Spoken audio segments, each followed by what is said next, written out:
Welcome to the podcast, Appetite for Distortion, episode number 318. My name is Brando. Hello, Mr. Bello. A lot of O's there. Hello, Brando. Brando is what I call my son. Is named Brandon. That's my nickname for my son, Brandon. Brando. That's what I say. Brando. What are you doing? Let's get going. I just was talking to him about the ladder that I just fell off of. I fell. I didn't fall off of this ladder. Just so you guys know out there, I'm sorry for taking over your show for a second, Brandon. But just this is what just happened. It's Christmas time. Yeah, I'm a little late putting up the decorations. My wife asked me to take this enormous ladder out. So okay, I take out the ladder. I didn't get up the ladder yet. I'm walking it from the back of the house to the front of the house. But somehow my foot gets caught in between one of the, what do you call them, spokes? I don't even know what the hell they are. But I'll call it a spoke. I got caught. Like in the rungs of the ladder? Dude, yeah, it was one of the steps. I got caught in one of the steps. Long story short, talk about Homer Simpson and Brando. I'm not even kidding, dude. It was all like flat on the face. So I have no idea if I look like, I know I normally look like shit, but if I look like more shit right now, it's because of that. I'm blaming that. But I'm good now. Namaste. Blah, blah, blah. Moving on. And just don't accidentally yell at the other Brandon and just direct your anger at me. So just see if you can separate. Brando! I have the dad tone. I do have the dad tone. So if I bring that out and I say your name, Brando, it's for my son. It's like just discipline. If you say Brandon, if you use my full name, then I'll know you're upset with something I asked you. Brandon Bello. When I say Brandon Bello, then it's real. Then it's real. Brandon Bello, get over here now. What is the score in this test? I don't, all that stuff. It is what it is. Oh, I love that. And you look fine. For those who are watching on our YouTube channel, I mean, you just, you look like it's cold out. It's like you have a sweatshirt, a beanie on. And do you mind, because are you in your study? You have guitars behind you. You have Beatle pictures behind you. And Brandon, you've probably seen this before in other interviews. This is where I'm in my basement. I call it Bello's basement at this point. One day I'll have a YouTube channel and I'll call it Bello's basement. That's what people want me to do, but I haven't done it. This is where I wrote the book here with my friend, with my co-writer Joe McKagan. We literally did it like this. I jotting down stuff. I had a box of tissues here to let all my frustrations out and to cry and all that good stuff. This is where I wrote my book. This is where I write songs. This is where I recorded some of the Altitudes and Attitude in here. I do videos. This is a basement of production. That's what this is. I have no choice. Who has a choice nowadays? None. I mean, again, if you're watching on YouTube, I'll take away my virtual background for a second. I'm just in my apartment and you'll recognize Queens because I'm also a Queens guy. Good boy. Yeah. So but since the pandemic, and I know you started the book to get right into it, kind of when the pandemic started. But I'm curious, did you always know you were gonna write a book, or did you see Scott Ian's book years ago and you're like, I gotta do that? Or no. Honestly, dude, Joel, my co-writer Joe McKagan, and you know him. He's actually a bestseller. He's written some amazing books in his past. So we've been friends for a long time. And Joel actually told me this a couple of weeks ago that the first date that I told him maybe we should write a book together because we were friends and I felt comfortable with him. I said, when you have time, let's do it. That was 8 years ago. 8 years ago. So it's taken that long to get schedules, my touring, his book writing, his life, my life together. And this COVID thing happened. I remember sitting right here, Brandon. I was sitting right here, and I said, man, what am I doing? All right, you can only play so much guitar, only write so much. So I said, maybe this is a good time for the book. I emailed him. We talked. Let's get going with this thing, and that's how it happened. And we just started sessions. And the sessions, some were painful, some were like laughing. I usually had a nice cocktail with me, just getting through it.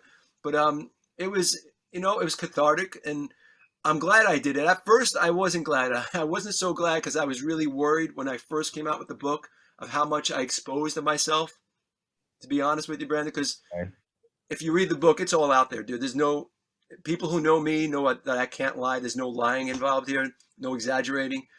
I even asked my wife as we were going through it, just checking things out before we let it out.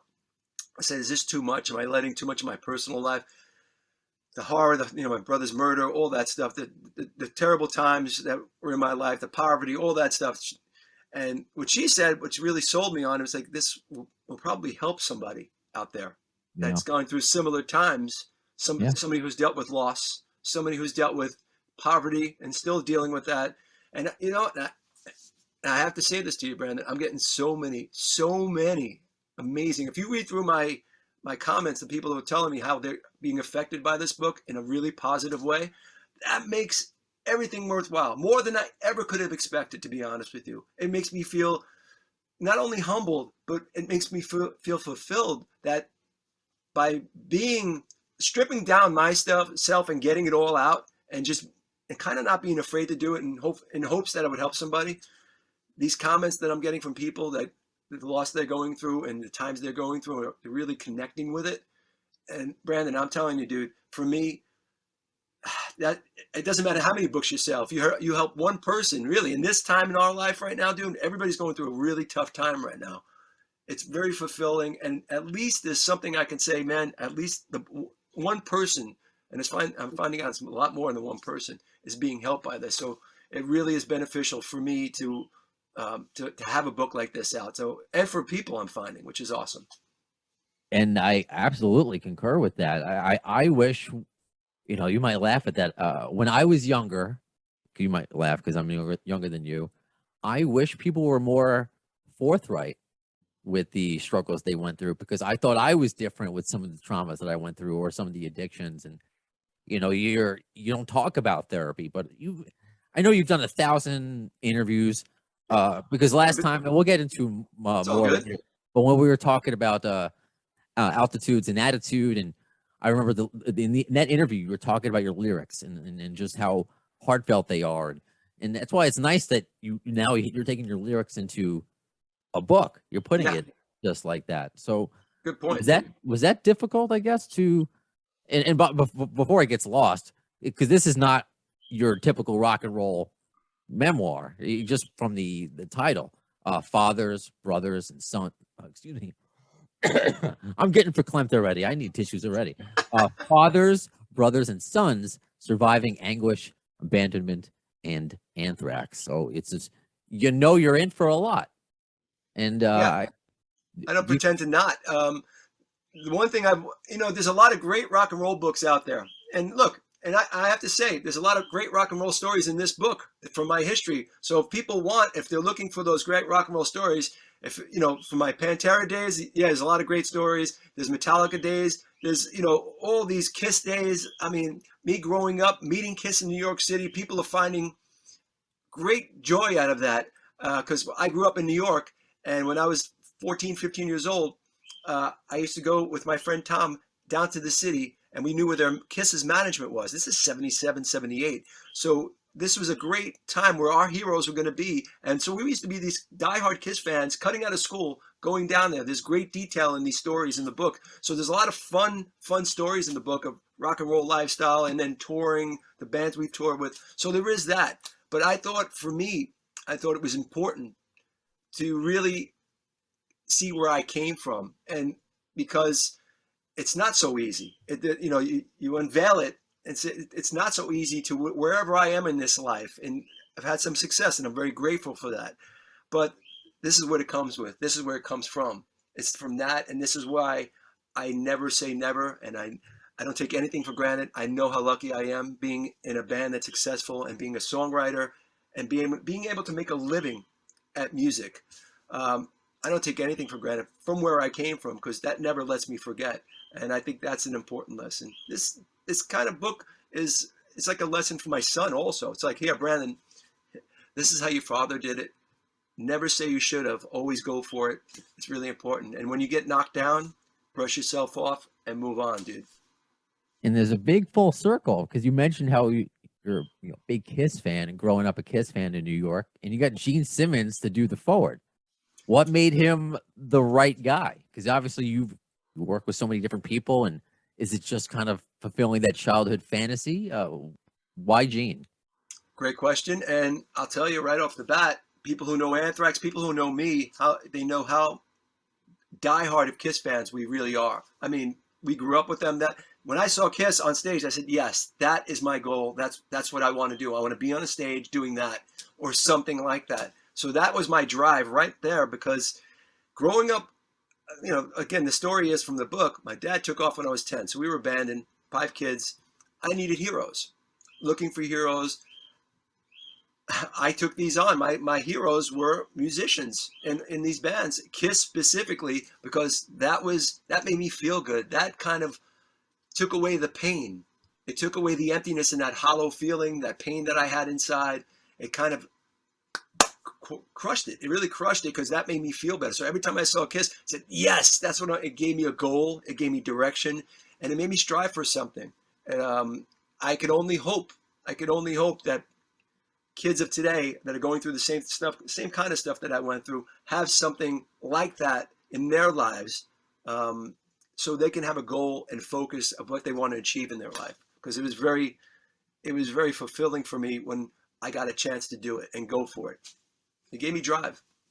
And it could be derailed so easily, because just shocking to read. And I know it's years later, but I'll still say it now. I'm very sorry for the loss of your brother. I mean, that's just horrendous. How, I know it's kind of just the obvious. I don't want to say how was it reliving it, but was there anything you got out of it, I guess, to relive it? And is there anything that you took away? Was there a positive maybe of retelling the story and sharing the story of your brother's murder? Well, the positive is the positive of it, and the only positive of writing a book and telling that story in this book is people connecting with that, who are dealing with loss in their life that can't get over it, and are commenting and writing me letters and beautifully put. I read one from a lady last night, how she was a single mom. Her son has leukemia, and she's dealing with loss, and she's dealt with loss in her family. There was so many things going on, and she's telling me this. It was such a beautiful comment. How my book, she read it and it gave her strength. And look, I'm not saying I didn't try to preach to anybody, but look, if something that somebody reads from my book that makes somebody feel better about the horrible time they're going in their life, isn't that what we want to do? You want to make people rise and feel better. So for me, it was heartfelt. Of course, I wrote it back. I'm praying for you, all the good stuff and good things ahead and all that. I hope so for her and her son. But man, again, that's from the loss I've had. If that can help somebody knowing that I dealt with it, and if I can do it, you can deal with it and move on with your life. That's important. That's important nowadays. You don't get, there's so much negativity out there right now. I'm just tired. I'm really tired of it. I know. And for me, yeah, it's not a preaching book. I'm not preaching. This is how I did it. I'm telling my story. But if my story can help your life, I'm all good. I'm all good. And it seems to be doing that. And that's a really positive thing in my life. So let me ask then how you quote unquote did it. Obviously, everybody is different. We're all not snowflakes as far as like what it means now, but we're all, every person is unique and different. That's what I mean. We're human. Exactly. So what worked for you to get through certain things? Because on this podcast, I always say the secondary theme, other than the obvious appetite for distortion GN'R theme, is mental health. I talk about it a lot. It ties into, Good for you. obviously. I too. It's not like I was partially maybe the same way with you. Talking about it is cathartic for me, but when I get messages back from listeners saying my story helped them, I'm like, whoa! As long as it helps one person, it means exactly. So it's like, all right, I'm doing something, and that's my small voice compared to your big voice. Yeah, so we're all small voices that we all want to get together and talk about these things to make it one positive big voice. That's what I think. At the end of the day, if you have enough smaller voices like us saying that, look, therapy helped me. I'm going to be really honest. Transcendental meditation helps me because I need tools. Like a lot of people out there, I'm just human like you, like people that need help. I sought help. I needed, look, I was in a dark place when my brother's thing happened. It's in the book. I went dark after my brother was murdered. I couldn't get a grasp of myself. I went completely dark and I was going for revenge. For 2 weeks straight, I was a hunter, and it's well documented in the book. I'm not proud of it. I'm absolutely not proud of it. But this is the God's honest truth. And thankfully, around 2 weeks after that, as I'm sitting in the car hunting and really waiting for the moment to get my revenge, I had a cleansing of my head where I thought about my mom. And the truth of the matter is, and I've said this in other interviews, you've probably seen this, I thought about my mom. It came to me and I said, look, what's going to happen? What am I doing here? How am I doing this right now? How did I get here? I thought about my mom. I said, if I do this, she's going to lose another son. She's going to lose another son. Either, look, the bottom line is probably retribution, where an eye for an eye kind of thing would have happened, or I'm going to be in jail. It pulled me out of it. And I said, I couldn't do that to her. You can't lose two sons in this, you can't do that in the span of a month. You can't do it. And it would have happened. Then I thought about my brother who passed, about just saying, are you out of your mind? Get back home. It really took me, it was like a vacuum taking me out of it. It really was. It's like a movie taking me out. It was like, I got to go home. I got to go home. I got to get rid of this and I got to go home. And that's kind of what I did. And after that, right into therapy, because I knew, I knew I needed it because I was afraid. I was afraid there was no control. And that's as honest as I can be with you. There was no control because when I saw tunnel vision, the band, I was in this band Anthrax. I had my family here. Nothing mattered, dude. All I saw was this, and there was one goal. So I don't want anybody to be in that place, number one. So if somebody can learn something from the book and see that there is a better day ahead, I'm living proof, because I went to therapy after that and started thinking, why did I think that way? And there's a whole deep thing going from my past that had happened like that. It's about guilt and a lot of crazy stuff, but therapy helped me. So I'm a proponent of therapy. Good. I talk about therapy all the time. My therapist listens to my podcast sometimes, or she'll listen to me on the radio. It's weird to get texted by your therapist, like, talk about, Led Zeppelin more, while I'm like on the air. It's funny. And I have to say, transcendental meditation.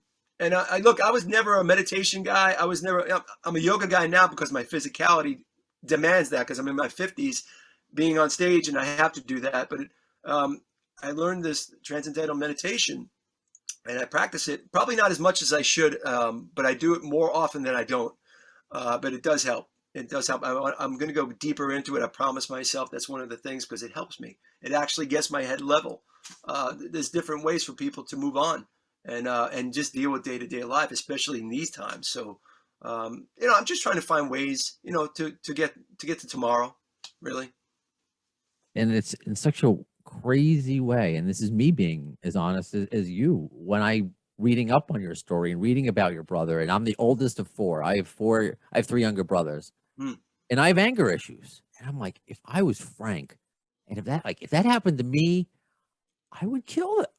If anything happened to my brothers, I feel that. Like and I'm not even just saying that. I'm like, I can visualize it, kind of thing. So I identify with that kind of anger. And it's good that you work through it, because there are people that don't. My cat just pressed on mute for a second. Get out of here. I don't know if I was awesome. Talking, it happens all the time. See, at least now you know I'm in my apartment in Queens. Jeez, I'll feed you in like 20 minutes. Get out of here.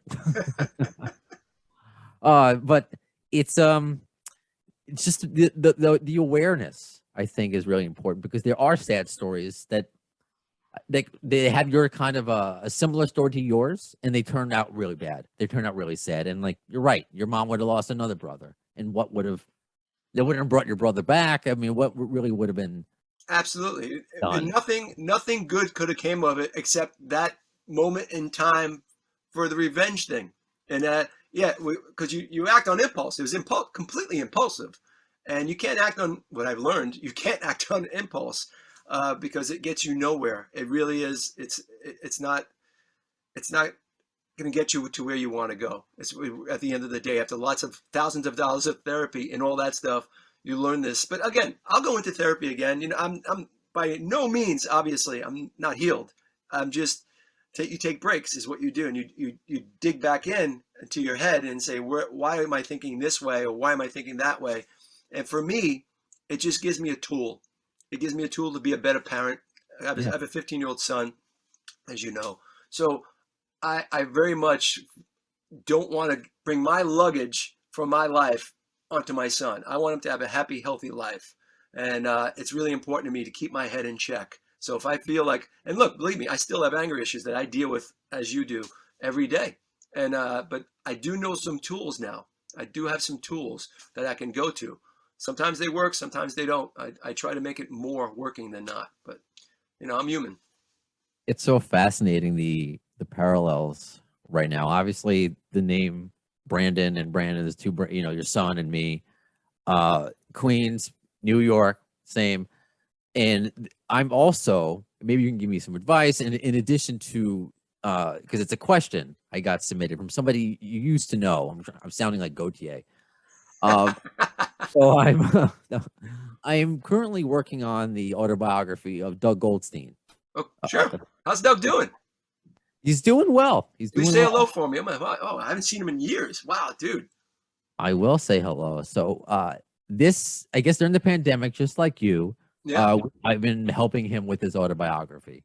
Awesome. And obviously a lot of Guns N' Roses stuff, of course, but just like you, there's bad stuff. There's a lot of mental health and talking about perseverance. And he also does apologies in the book. So here's actually the question where it ties into you, and it's a little bit of a sneak peek into the Doug Goldstein book, as I'm letting listeners kind of come along for the ride, because I like behind the scenes of radio, behind the scenes of writing. So one of the people that the Doug apologizes to you is you and Anthrax. Really? I want to make sure I get his verbiage right. He says, apologize that I wasn't on my game. My divorce was imminent. I loved those guys. So as like someone who's kind of, I wrote the elaboration of that.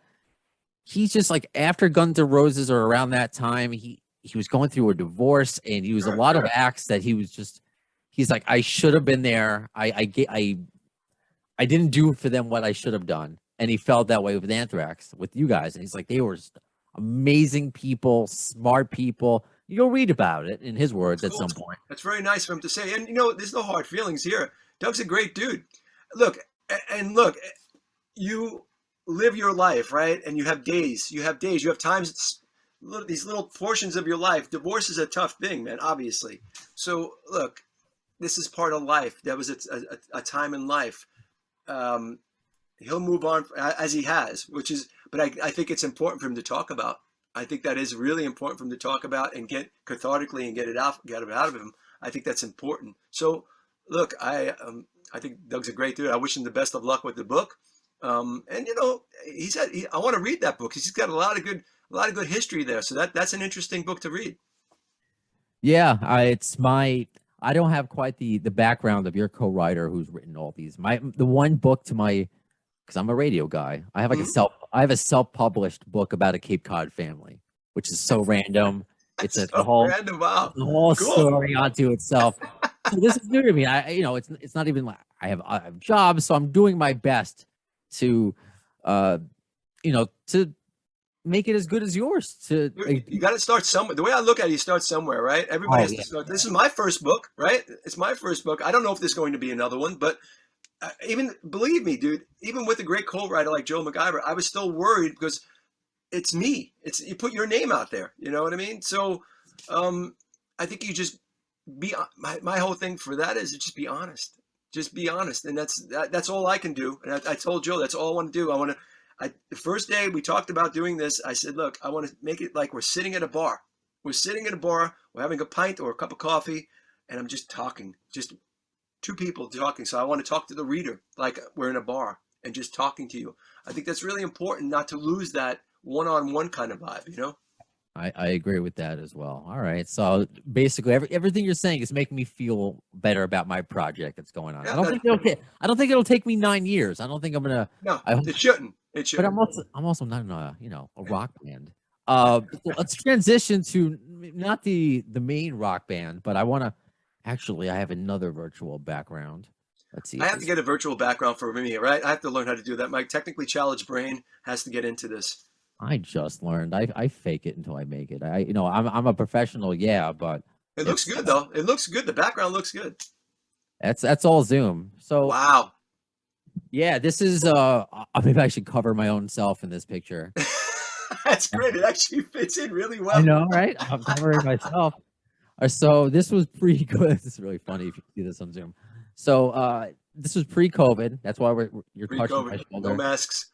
Yeah, no masks. This was January of 2019, and you and Dave Ellefson were in studio doing a bunch of radio interviews. You know, Yeah. you came in, and most of them were over the phone or what we call ISDN lines. But since I worked there, you know, I don't know. I probably came in early to produce Keith Sweat's radio show or something.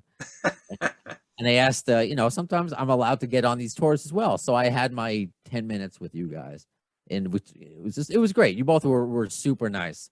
So I guess there's a couple questions in here. One, if you see I'm wearing my Guns N' Roses, you guys were, because I have a Guns N' Roses podcast, obviously. So you guys are like, I wonder who your favorite band is. I'm like, oh, I like Anthrax and Megadeth too. You know. I actually listened to the episode, which was episode 100. This is episode 318, so that's how long ago it was. Since it's a GNR podcast, I only got Dave Ellefson's GNR thoughts, like his story. So I never got to ask you any Guns N' Roses questions last time. Sure.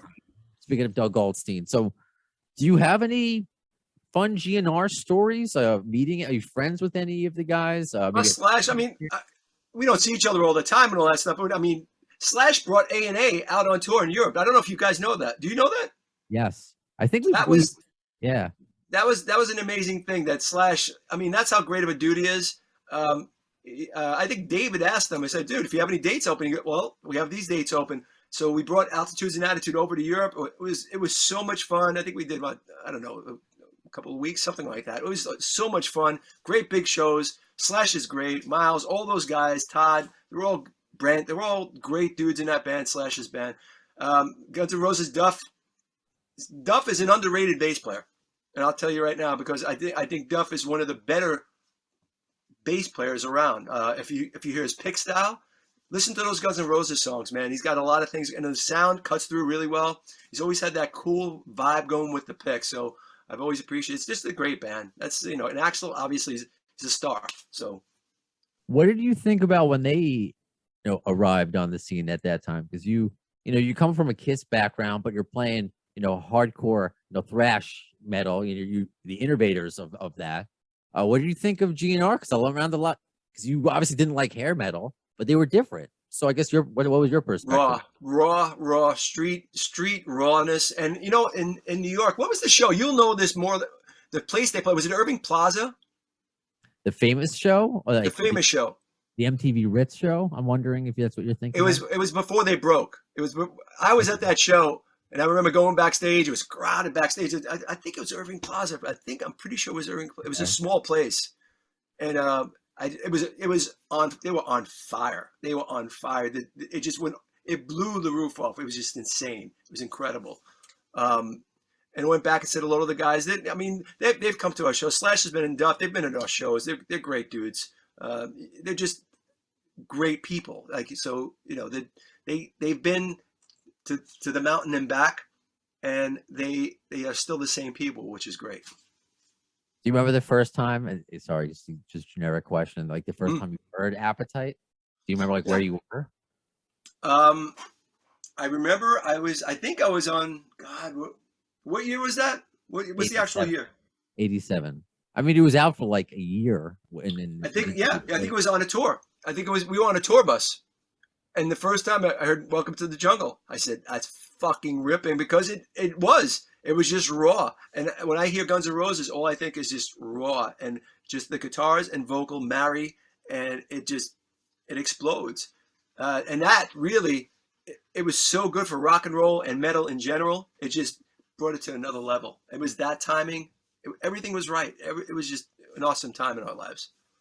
And now, because I have like Guns N' Roses Tourette's or ADD, because when I hear "Welcome to the Jungle," I get excited, but it's usually a Nissan commercial now.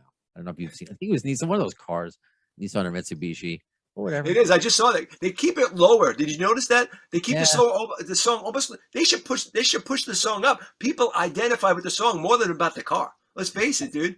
So play the song. That's going to be ear and eye catching. You know, where's that coming from? Then you look at the car, and then you'll sell your car, right?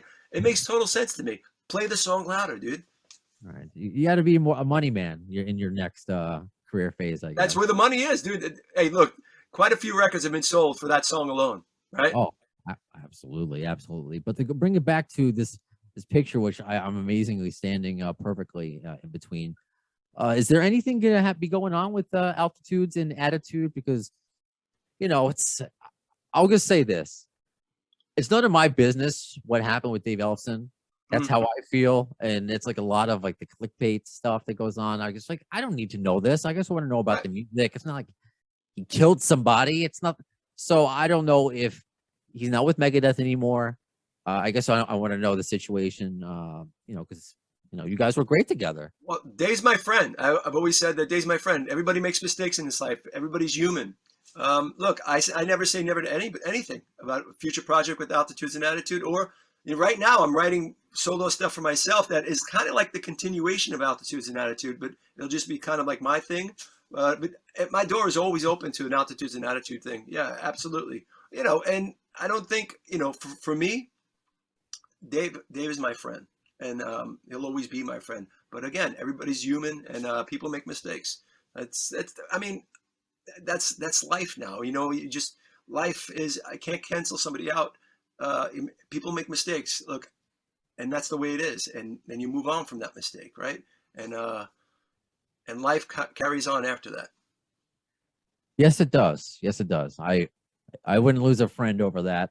I might be like, I don't want to see it. I don't want to know about it. But no, it's none of my business, to be honest. It's none of my business. But people ask me about it, so I said, Dave's my friend. He made a mistake. He's human. I'm sorry that he made his mistake. But look, he's still my friend. And if that's the answer you want, if you don't like that answer, I'm sorry. But for me, that's the way it is. It's like, okay, he made a mistake. He's human, and he'll move on to a better day. And that's what we want for everybody, right?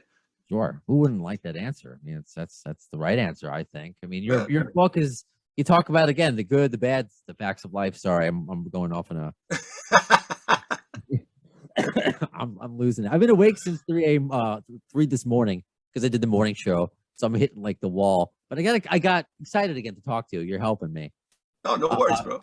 So you're talking about never saying never to doing projects again. So with all these reboots that happen, why isn't there a Married with Children reboot?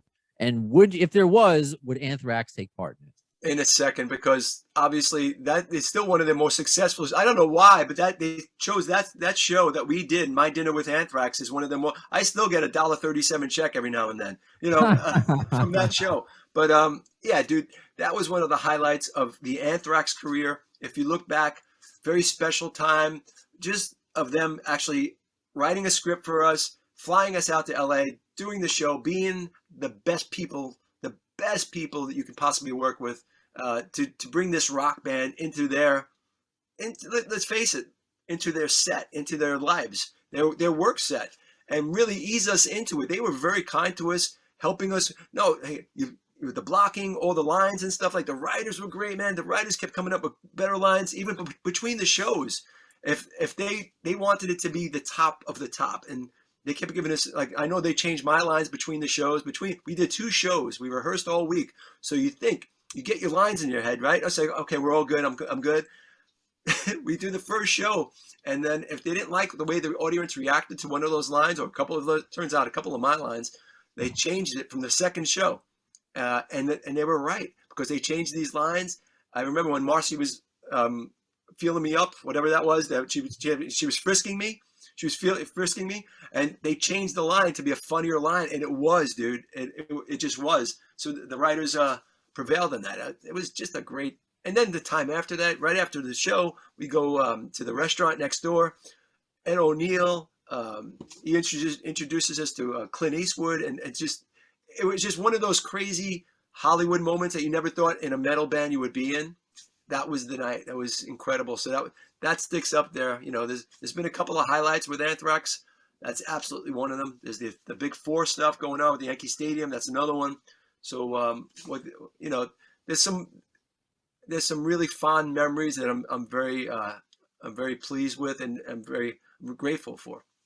I want to put it out to the universe. They've rebooted worse shows, and it's all about nostalgia. Just think about how amazing that would be. I would do that I would fly out right now to do just because of how much fun it was, and plus the cast was so fun. Ed O'Neill, anything to hang out with Ed O'Neill at a bar again, I'm in. What was the? Because I don't want to keep you forever. I know you got to attack the It's all lighter. good. You got to attack the lighter again. Later, dude. I'm just gonna put up more Christmas lights. That's all I'm doing tonight. Okay, all right. And then The other Brandon doesn't need you. I don't want to take away from the other Brandon. Brandon, my son Brandon, is helping his mom upstairs today. He finished his homework, which is good. So now he's helping his mom with the lights, and then I'll bring him to Starbucks later. We'll have a chocolate milk. It'll be fun. Chocolate milk. Oh, I love it. I guess was there a story that you were so eager because it was fun to relive, to write? Because we talked about maybe some stuff that was difficult to write about, but was there one like, oh man, I can't wait to tell this story, and people to find out about it. It's so funny, or it's so crazy. Was there one that sticks out? Yeah, there's a couple of them, Brandon. With this thing, the great thing about working with Joe MacIver, he knows me. He knows the history of Anthrax, obviously, but he knows how to light the fire under a story. And as easy as that sounds, he said he could say one line. What happened with this, Frank? I recall it was written, and he looks this up. He looks something up on the internet, and he sparks this line that just comes out. And he hits a line. I said, yes, and I completely had forgotten about it. And all of a sudden, dude, Brandon, it just started flowing out. The stories, I guess, they're locked up in your head, and it takes one line to empty them out. And man, did it come flowing out. Sorry about my dog screaming upstairs. Hey, my cat jumped on the mixer before, so that's true. We're even now. That's good. Yeah, we're even. Yeah, so he has a great way of doing that, and so he kind of knew how to work me, how to work my mind, how to get it out. And once the story started flowing, let's face it, man, I had a nice big glass of vodka and water here, lime, and they just started flowing. I was having a good time. I was reliving them, kind of. I felt like I was talking to my friends at a bar, and that's what I kind of felt like. So when I was talking about the Pantera story, getting drunk on the streets of Mexico City, and we were just polluted on the streets of Mexico City after a show. Just really horribly drunk, but fun, laughing our asses off. Just imagine us, Anthrax, Pantera, a bunch of us, some of our crew, just walking around the streets of Mexico City. And those stands that have the sausages on it that you're not supposed to eat? Okay. You don't eat them. You're not supposed to eat them. But you know what happens when you drink? You eat them. You don't think that way. You don't think straight. All you want to do when you drink on the streets of Mexico City is you want to fill the booze, and you want to sponge up that booze that you've been drinking all day. So to me, it smelled delicious because it put all that sweet shit in there. It's like, oh, I got to have something. I'm starving, blah, blah, blah. So we decided to go to this one cart. But Lucky Frank was the one who ate a couple of those sausages and brought home two parasites under my liver. And I only knew that after a year of losing weight and not being able to hold anything. I won't go deeper than that. No pun intended. But not being able to hold anything for a year, losing a lot of weight, finally getting to this one specific doctor, specialist, that actually found two parasites under my liver and found this specific medication, antibiotic, to get rid of them. And that was the only way. But since then, it's been a fun time dealing with my stomach. Oh man, yeah. Good times. I felt like I had I thought I had COVID like for the second time. I think it was last summer. My stomach was killing me. I couldn't eat anything but crackers. I'm like, am I dying? Anyway, enough from. You don't realize, and I've learned this through a lot of touring. What happens on the road, especially when you're younger. You don't know what the hell you're eating. You don't know what to eat, and there's usually garbage, fried, all that stuff, and spicy, and you don't realize you got to pay the piper later on in life. Yeah. And that comes up. It really comes up. Listen, kids, listen. Take care of your gut, because the gut won't take care of you later. So now, Frank Bello here is Mr. Happy Gut. Whatever the gut wants, the gut gets, and that's the way it is. So, because I have no choice. I would love to eat a big sausage or a meatball sandwich right now, but I'll be out for a week. Mr. Happy Gut. That'll be the name of the solo album. You can shop there you that. Go. Happy Gut. Everything's good. Once your gut is good, I should do a commercial for that.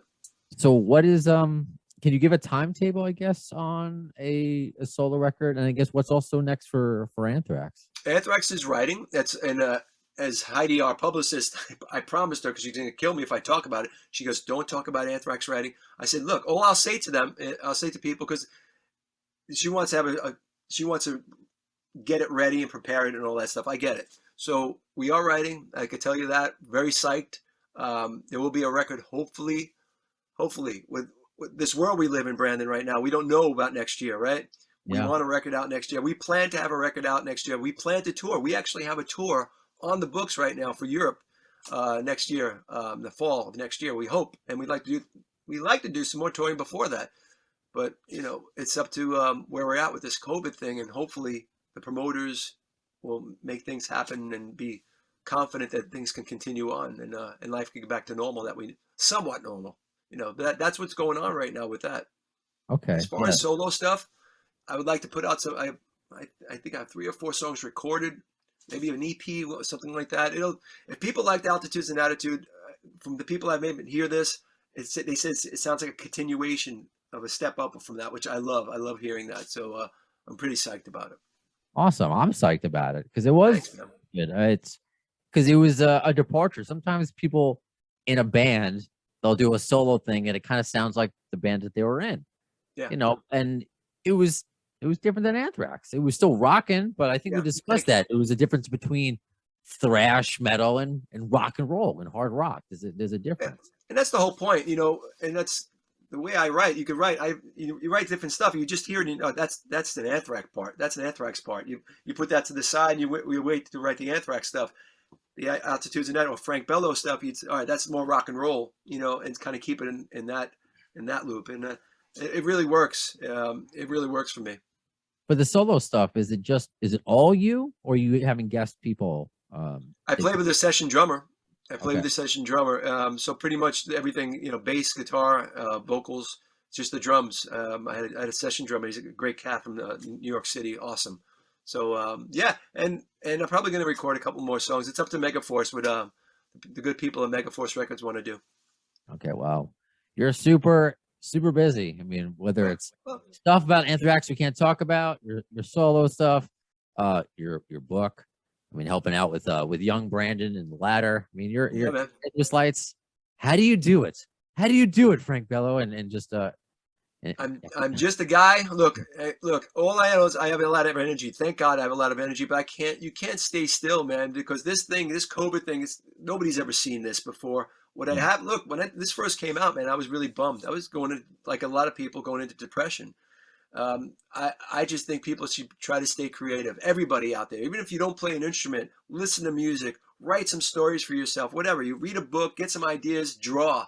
Like my wife, she's an artist and she draws a lot just to get the whole hums out. You know what I mean? When you're feeling depressed and stuff. My brother does that. Yeah. I think art is a great way to battle depression and just feeling low. And that really helped me. The book, writing songs, it's important to keep moving forward, I do. I've said it before, while I have my regular radio job, this podcast, this little Appetite for Distortion podcast, helped me through the pandemic, having a little radio station now in my apartment with cats that jump on stuff. So it's awesome. Whatever works for you. And, dude, exactly. And think about this, Brandon. And thankfully, I'm not the biggest tech guy in the world. There's a lot that I don't like about tech, but there's a lot of stuff that's great. Like this right here, you and I are talking, I was able to write a book via internet. That's pretty cool. Via talking to somebody on FaceTime. That's pretty freaking cool. Doing interviews. I don't have to go see Brandon. I don't have to drive to Queens and see Brandon, or we don't have to meet in the city, all that stuff. So that is a great part about what we're doing here, the Zoom things. And so again, I'm able to create here. You're able to create there. I think it's important to everybody to have their space too. And that's what we've learned, So that, there's a lot of negativity about COVID, but the one positive is that we got to know our own space. I think that's important too. And I'm glad that the silver linings that come out of something horrible like this is that you get to put your book out and tell your story and share your brother's story. So he is not, I know you're never going to forget him, but I think it's important to fans and the legacy stays alive, of your family. And I like that you said, because sometimes you think about an autobiography and like, is that Rockstar really gonna let that his or her kids read that book? And but no, I think it's important. So it's Yeah. you know, Yeah, it's a great question there, Brandon, also because my son is 15. He knows I have the book and he's very proud of it. I told him a lot of the stories. He knows about his Uncle Anthony, you know, but I will let him, if he really wants to read it, I'll probably just try to buffer some stuff from him. But I like him to read it probably next year or the year after right now, because I think there's a lot of deep stuff in there about it. My brother, to tell you the truth, that I didn't want him to know that side, and the revenge thing and all that. And mm. although I've talked to him about it, how bad it was, and how I saw clearly after that. But I think maybe next year, give it a read now. It's time. But he has so much homework now, dude. He has so much homework. The last thing he wants to do is read yet another book. I think they're reading two books at the same time in school. So it takes Enough with away from the books. game time. It's all video games now, dude. Yeah, he's like, tell me when the movie comes out, Dad. Yeah, exactly. It's like that. It's like, yeah, when is the video coming out? Then I'll be good. But that's life. That is. Frank, this was great. I really appreciate your Same here, time. Brandon. Thank you. And You're I easy hope to talk to, dude.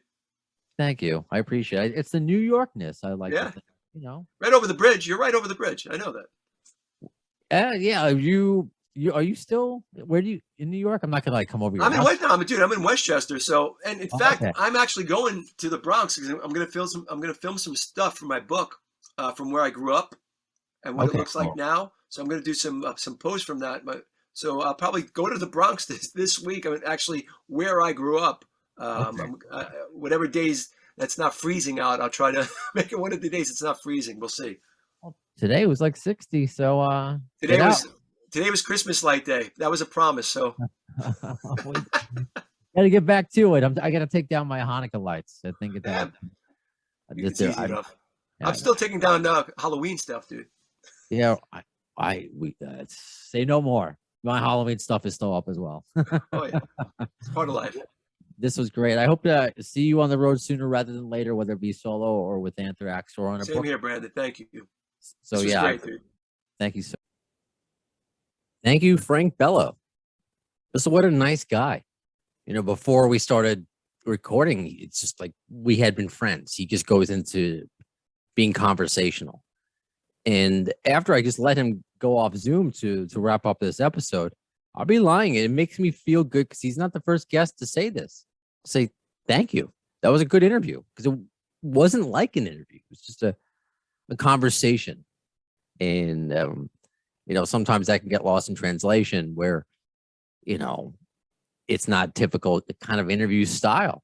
And people, if you're not used to my style, you may not get it. But as just shown to me right now, people like Frank Bello and guests get it. He's done thousands of interviews. I believe I mentioned this before, like with Miles Kennedy. He didn't say it to me directly, but the dude who patched us through said after Miles got off the phone with me, Miles went, "That's cool. Yeah, that was fun." Because these guys get asked the same questions all the time, and sometimes there are people after salacious, quotes. And honestly, and I'll tell you this, I don't need to. I asked before the interview if Frank was okay with me asking about Dave Delphson. With his his TMZ kind of scandal kind of situation, and it's not a big deal. But if Frank didn't want to talk about it, I'm like, all right, plenty of other stuff to talk about. But he didn't care. Absolutely, he didn't care. So that's what makes it great, and I think that's what's going to make the book about with Doug Goldstein great. I wish, Frank, as he mentioned, he worked with a professional author, and Doug. I may have mentioned this. Forgive me if I have, but he had. I won't mention any names, but an offer from an author to work on his book, and with that, I mean, you have a proven entity. You can get the book done a lot sooner because that's their primary job. Writing this book with Doug Goldstein, while it's a priority, it doesn't pay the bills for me right now. It's just that's not my main job, so I got to fit it around other stuff. But Doug wants to work with me, and I think because he knows, just like with the interview with Frank, there's a certain conversational style that I feel that I'm good at, and it what makes Doug comfortable. So I'm excited. Uh, Not too much else. I think I'm in the 100 and almost close to 150 pages with it, just to keep you updated. I believe Doug just told me he wrote his the acknowledgments. So we're slowly but surely it's coming into form. It's just going to take again, I don't think it's going to take years, but we're working on it. Absolutely working on it. And a couple other things that we are working on, or I'm working on. Upcoming guests, we got the guys from Lit coming on the podcast. One, I kind of dropped a name, but I don't know if anybody picked up on it. It's gonna be confirmed for sure next week, but I want to say it's confirmed now. I don't know. I don't, because things happen, and I'm afraid to say it. So let's will it into an existence, because it seems like it's happening. Dave Navarro and Billy Morrison should be coming on together. They have an event going on, talking about a lot of what I talk about here, other than Guns N' Roses, but mental health and struggling and surviving. So that should be happening. Isn't that amazing? Never thought I would get, Billy Morrison is great, but never thought I would get Dave Navarro. So as this podcast continues, as we continue just to break ground and find us awesome new guests, all I can do is just thank you, the AFD show listener, for your continued support. However you listen, iHeartRadio or Spreaker or SoundCloud, YouTube. If you go on the YouTube channel, I highly recommend that you do that. In addition to watching interviews like this episode with Frank Bello. Of course, you can just listen to the audio version, but if you want to see Frank and I, you can check that out on YouTube. But what I've been doing at least once a day, so it's updated daily. There's an AFD clips section, a playlist on the YouTube channel. And there's so many amazing highlights that I'm just going back, and it's like I'm reliving these interviews. We have over 300 episodes. Well over, every episode has how many highlights? So there's a lot to go through.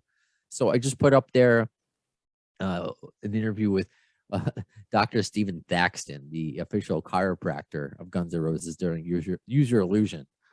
And if you don't know that episode, why would you want to hear his story? Well, he tells a great story about Axl's sister, who was a nurse, trying to find cocaine for medical reasons, because they didn't have any anesthetic when somebody was hurt, a security guard. It's a whole thing in Colombia. I've been telling you, it's a great story told by a chiropractor, a Guns N' Roses chiropractor. We got Rod Jackson up there, highlights. I miss him. I've tried reaching out to Rod in the past year. No, I haven't heard back. I mean, maybe he changed his number. I don't know. But it was an interview that happened in 2019, last time we spoke. And I put up a highlight of how Slash's Snake Pit changed his life. So that's up there if you want to relive some highlights of Rod Jackson. There's me interviewing John Densmore, talking about Slash. So there's a lot of awesome highlights to go up there, in addition to all the full episodes, obviously. And one other thing I will mention, because last episode I suggested that if you want to continue to support this podcast, in addition to listening, subscribing, telling a friend, you can go to redbubble.com and look for Appetite for Distortion. And we have t-shirts up there. The previously mentioned Doug Goldstein has an Appetite for Distortion t-shirt. You may have seen me post a picture of that. And so you can buy that. You can also put the logo on mugs, on stickers, on sweatshirts. And our friend who made the logo, who also did the Izzy Stradlin documentary, DIY documentary called Dust and Bones, G from Scotland. He's the one that made the AFD logo, and he's making some new t-shirt designs. A couple of them are up there on Redbubble, and there are some more on the way. He's just a great artist. But I will mention, because one of the cool designs was, because I got the idea from, I see them all over Etsy. And you've seen how many people wear like a shirt of somebody's mugshot? That's not a new concept. Nobody owns the mugshot, is like public domain. But I guess, I don't know, someone in the GN'R world didn't like me selling it, so decided to single it out and falsely take it down. But it's not a battle that's worth it. I mean, look at what we're doing here on the podcast. There's more important things to stress about, like Frank Bello and I just talked about. So what I might do, because that a lot of people were looking forward to the mugshot T-shirt, I might make them on my own, make like a limited supply and mail them out, kind of cut out the middleman so nobody could, fuck with it. So stay tuned for that. Stay tuned for everything, as far as upcoming guests, when they're going to air, how to get your questions in, updates to T-shirts, designs, logos, all that fun stuff. The conversation continues in between the broadcasts. So social media, facebook.com/the AFD show, at the AFD podcast on Twitter. We're also Appetite for Distortion on Instagram. If you want to email me, and you could send in some questions to Doug Goldstein to put into it for him to answer in the book. We are doing that. Absolutely. There are those of you who submitted questions through the email, the afdshow@gmail.com, that I have already transcribed and Doug has already answered, and that's going to be included in the book. So some of you are already in the first draft of Doug Goldstein's book. Isn't that cool? Like, you're forever immortalized in this Guns N' Roses autobiography. So get some questions in. We'll see if we can get your name inside the book. All right. So there's a lot to come on the AFD podcast. So, but when is it to come? When is it coming? Well, in the words of Axl Rose concerning Chinese democracy, you'll see it. I don't know if soon is the word.